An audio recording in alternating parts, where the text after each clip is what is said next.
Salam, hər vaxtınız xeyir olsun dəyərli izləyicilərim. Bugünkü videomda sizlər üçün qatları tək-tək, vərəq-vərəq sayılan, xırçıltılı, super ləzzətli şorqoğalı hazırlayıram. Əvvəlcə şorqoğalının içliyini hazırlayıram. İçlik üçün bizə lazımdır 150 qram ev temperaturunda tam yumşalmış kərə yağı. Üzərinə əlavə edirik 1 xörək qaşığı üyüdülmüş raziana, 1 xörək qaşığı üyüdülmüş cirə və 1 xörək qaşığı sarı kök.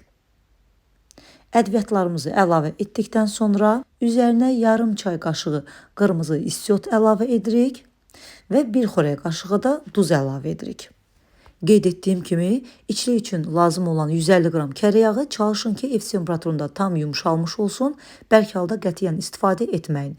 Və gördüyünüz kimi bunları yağla birlikdə ədviyyatların hamısını qarışdırırıq.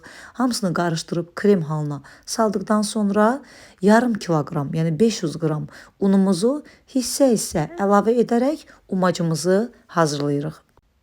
Yarım kiloqram unda istifadə etdiyim 200 ml stəkan ölçüsü ilə 4 stəkandan hardasa 1 xörək qaşığı əski un eləyir. Bilirəm ki, bəzi xanımlarımızın tərəzisi yoxdur. Ona görə də tərəzisi olmayan xanımlarımız üçün hər zaman çalışıram ki, qramları dedikdə stəkan ölçüsü ilə də qeyd edim. Onu da nəzərinizə çatdırım ki, hazırladığım bu yarım kiloqram şorqoğalının içliyi 2 kiloqram şorqoğalı xəmirinə bəs edir. Çünki mən hər zaman bu içliyi hazırlayıram. 1 kiloqram unun şorqoğalını hazırladıqdan sonra demək olar ki, içliyimin tən yarısı artıq qalır və həmin artıq qalan içliyi də mən sonda şüşə bankanın içərisinə yerləşdirirəm, əlavə edirəm bankanın içərisinə, qapağını da örtürəm və soyuducuda saxlayıram. İnanın ki, bu üsulla hazırlanan içliyi sizlər 2 il belə saxlasanız qətiyyən dadında dəyişiklik olmur. Dadında da nəyə görə dəyişiklik olmur? Çünki mən hər zaman içliyi qovururam. İndi baxın, gördüyünüz kimi artıq umacım burada hazır oldu. Hazır olan umacı bir iri tavanın içərisinə əlavə edirəm və ocağın orta atəşində əlimi dayandırmadan hardasa bir 7-8 dəqiqə müddətində bunu belə qəşəng qovururam. Yəni qovuranda da özünüz hazır olmağını necə biləcəksiniz? Həm qovura-qovura biraz rəngi saralır. Gördüyünüz kimi baxın, artıq rəngi saraldı. Həm də ki umacdan biraz belə əlinizə götürürsünüz. Əlinizin içərisində barmaqlarınızın arasında sanki biraz belə xırçıltılı kimi səs gəlir. O cür olduqda demək artıq umac hazırdır. Yəni içliyiniz hazırdır. Götürün, qalsın bir kənarda tam soyusun. 2 kiloqram şorqoğalı hazırlayacaqsınızsa, onda bu içliyin hamısı istifadə olunacaq, qətiyyən qalmayacaq. Yox, mənim kimi 1 kiloqram unun şorqoğalısını hazırlayacaqsınızsa, onda içlikdən təbii ki artıq qalacaq. Qeyd etdiyim kimi həmin bu içliyi bir bankanın içərisinə əlavə edirsiniz, qapağının üzərinə yerləşdirirsiniz, yəni qapağını kip bağlayıb, yalnız soyuducuda 1 il müddətində belə bu içliyi saxlaya bilərsiniz. Və indi isə keçirik xəmiri hazırlamağa. Əvvəlcə mayamızı aktivləşdiririk. 1 xörək qaşığı, yəni 10 qram quru mayanın üzərinə 1 çay qaşığı şəkər tozu əlavə edirik və ümumilikdə 1 kiloqram undan 2 xörək qaşığını əlavə edirik mayanın üzərinə və ümumilikdə bu xəmir üçün 300 ml, yəni 1 stəkan yarım süd istifadə olunur. Südü də mütləq isitmək lazımdır. İlıq halda südü istifadə edirik. Yarım stəkanını mayamızı aktivləşdirmək üçün istifadə edirik. Mayanı bir kənarda gözlədirik bir 10-15 dəqiqə. Bu müddətdə də biz 1 kiloqram unun içərisinə 1 xörək qaşığı duz, 1 çay qaşığı sarı kök əlavə edirik və bu quru ərzaqlarımızı qarışdırıb və gözləyirik ki, mayamız aktivləşsin. Artıq baxırıq ki, maya aktivləşib, qəşəng şişib, köpüb. Daha sonra isə biz qalan ərzaqlarımızı da bu unun içərisinə əlavə edərək başlayırıq xəmirimizi yoğurmağa. Və unun içərisində bir oyuq açdım. Bura ev temperaturunda olan 2 ədəd ağlı sarlı yumurta əlavə edirəm. 200 qram xama əlavə edirəm. Mən 20% xamadan istifadə etdim. Üzərinə 150 qram ərinmiş kərə yağı əlavə edirik. Kərə yağı olmasa 82% margarin yağı da əridib istifadə edə bilərsiniz. Və gördüyünüz kimi mayamız çox gözəl aktivləşib. Mayanı istəsəniz radiatorun üzərində və ya bir ocaq kənarında da isti yerdə də qoya bilərsiniz ki, tez bu cür şişsin, köpsün, yəni aktivləşsin. Daha sonra isə bu mayamızı da qarışdırıb əlavə edirik xəmirin üzərinə və 1 stəkan südümüzü də əlavə edərək xəmirimizi yoğururuq. Qeyd etdiyim kimi, çalışın ki, mütləq mayalı xəmirlərdə ərzaqlar hamısı ev temperaturunda olsunlar. Yumurtadır, xamadır, bunlar mütləq hamısı ev temperaturunda olmalıdırlar, soyuq olmasınlar. Çünki soyuq olduqda xəmirin mayalanmasını gecikdirir. Südü də mütləq isidirsiniz. İlıqdan biraz isti olsun, amma qaynar olmasın. Çünki qaynar halda da süd mayanı yandırır, o halda da xəmir mayalanmır. Ona görə mütləq ilıqdan biraz isti oldu götürürsüz və qəşəng yumşaq bir xəmir yoğurursunuz. Şorqoğalının xəmiri yumşaq bir xəmir olmalıdır. Xəmirin tərkibində də yağ olduğu üçün ona görə xəmir qətiyyən ələ yapışmır. Mən xəmirimizi 1 stəkan yarım, yəni 300 ml süd ilə yoğurdum. Amma yumurtanın kiçiliyindən, böyüklüyündən, unun növündən asılı olaraq ola bilər ki, 1-2 xörək qaşığı artıq da süd istifadə edə bilərsiniz. O da qalır ki, yenə də qeyd edirəm, məsələn, yumurtanın kiçiliyindən, böyüklüyündən asılı ola bilər, unun növündən asılı ola bilər. Amma mən 1 stəkan yarım südlə, gördüyünüz kimi xəmirimi yoğurdum, qətiyyən əlavə olaraq süd istifadə etmədim. Xəmirimiz çox yumşaq bir xəmir olur. Xəmiri yoğurduqdan sonra üzərini örtüb qalın bükürəm və 1 saat mayalandırıram. Tez mayalanması üçün mütləq qalın bükün ki, tez mayalansın. Və gördüyünüz kimi xəmirim çox gözəl mayalanıb. Əvvəlcə xəmirdən maya qoxusu gəlməmək üçün biraz havasını alıram. Daha sonra isə kündələrim hamısı eyni bərabərdə olması üçün mən xəmirimi tərəzidə çəkirəm. Gördüyünüz kimi kütləsi nə qədər gəlirsə, həmin kütləni də mən 9 hissəyə bölürəm və həmin qramdan da nə qədər edirsə, o qramdan da kündələrimi tuturam. Mən xəmirimi 9 hissəyə böldüm. Yenə də tərəzidə çəkdim. Hər biri gördüyünüz kimi 201 qramdan kündələrim alındı. Və bunları kündələyirəm. Kündələdikdən sonra da mütləqdir ki, 15 dəqiqə, 20 dəqiqə gözləmək lazımdır ki, özlərinə gəlsinlər, yəni kündələr biraz da şişsinlər, kündəsini alsınlar ki, yuxaları yayarkən, açarkən rahatlıqla yaymaq olsun.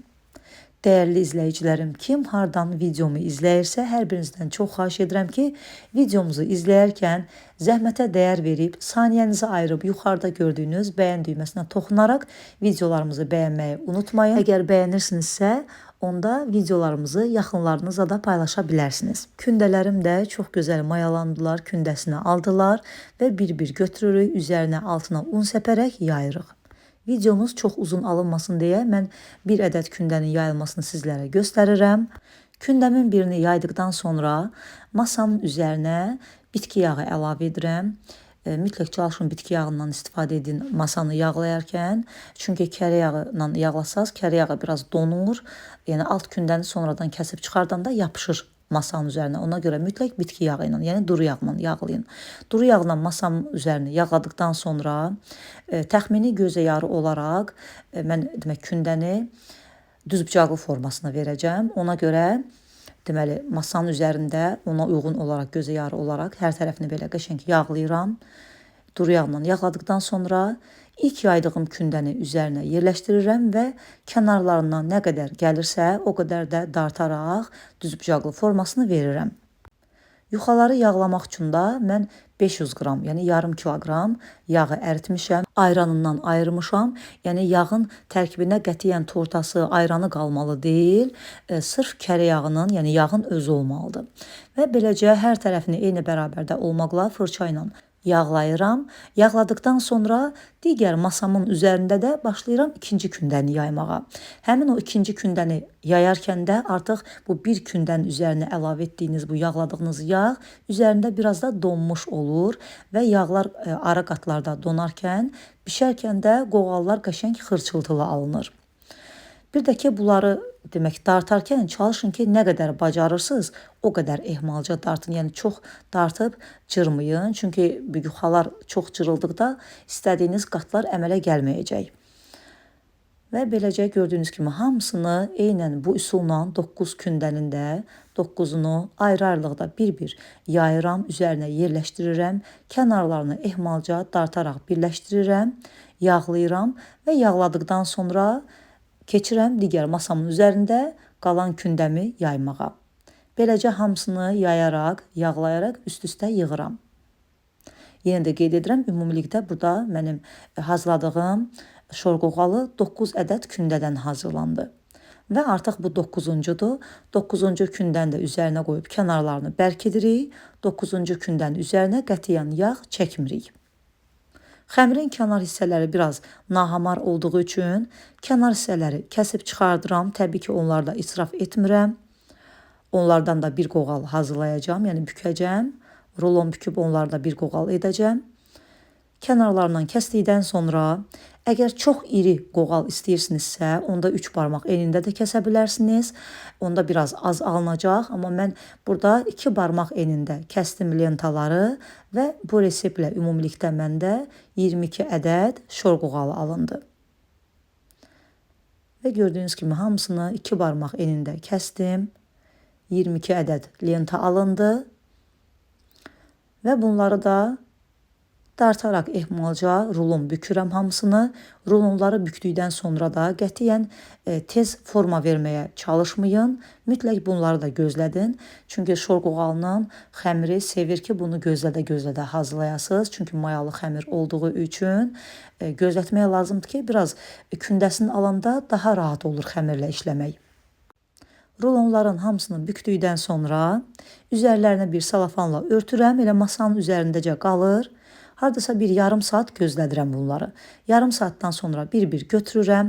Mütləq baxın, hansı hissəsi biraz nahamardsa, xəmirin o kənar hissəsini o hissənin orta hissəsinə gətirirsiniz və barmağınızla dəlik açırsınız. Yavaş-yavaş 2 barmaqla, 2 baş barmağınızla belə içərisinə oyursunuz.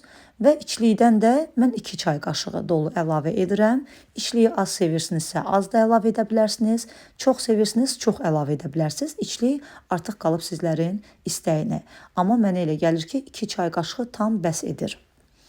2 çay qaşığı içlikdən əlavə etdikdən sonra görürsünüz bükürəm və yenə də hələ gözlədirəm. Hələ üzərindən, yəni yasladmıram, hələ üzərindən basmıram, bir qədər də gözlədirəm. 22 ədəd kündənin hamısını içlik əlavə edib bükdükdən sonra ən birinci hansına ki içlik əlavə etmişdik, həmin içlikdən başlayaraq üzərindən demək əzərək forma veririk.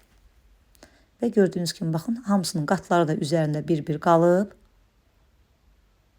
Xəmirin mütləq kənar hissəsini, hansı hissə nahamardsa o hissəyə gətiririk. Orta hissədən belə içərisini oyuruq və içliyimizdən əlavə edirik.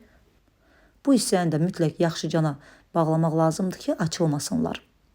Və beləcə hamısını içliyin əlavə etdikdən sonra ilk hansına ki içliyi əlavə etmişdim, o şor qoğaldan başlayıram əlimlə üzərindən basaraq yaymağa.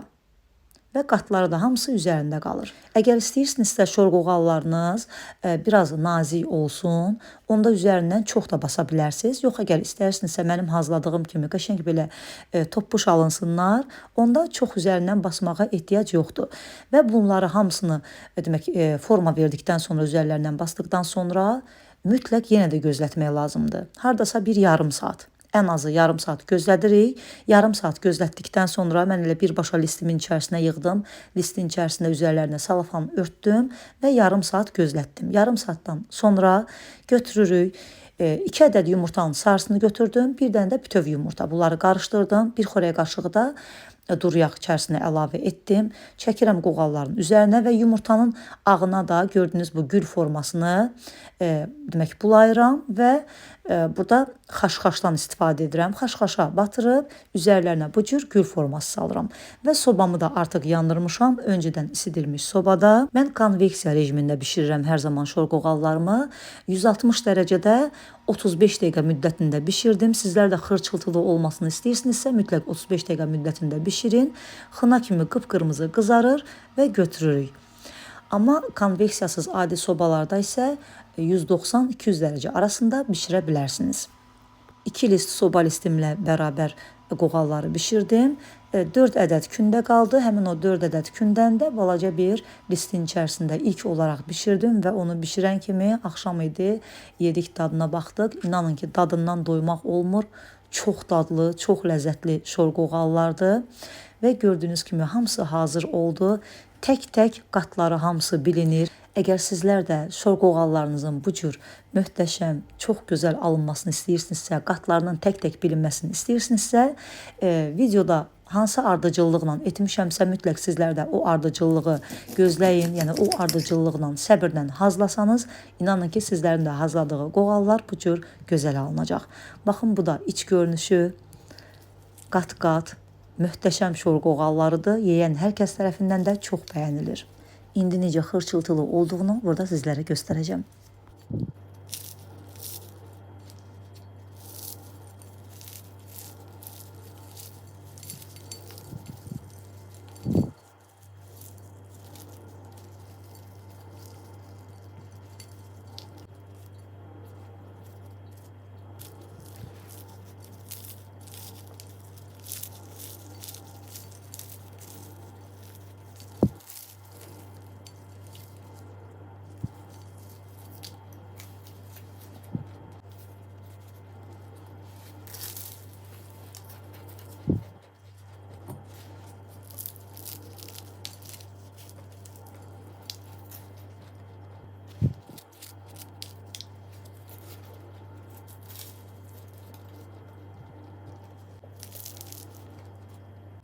Şor qoğalları həqiqətən də möhtəşəm alınıblar. Çox kövrəkdilər. Əl vuran kimi sanki dağılır, ovulur, çox xırçıltılı, dadına da doymaq olmur. Möhtəşəm bir dadı var. Mütləq hazırlayın sizlər də. Videolarımızı bəyənirsinizsə, yaxınlarınızla da paylaşın. Rəy bölümündə fikirlərinizi gözləyəcəm. Göz haqqınızı halal edin. Rəbbim bu bir ay boyunca tutduğunuz oruclarınızı, dualarınızı qəbul etsin inşallah. Yeni videolarda görüşmək ümidilə. Salamat qalın.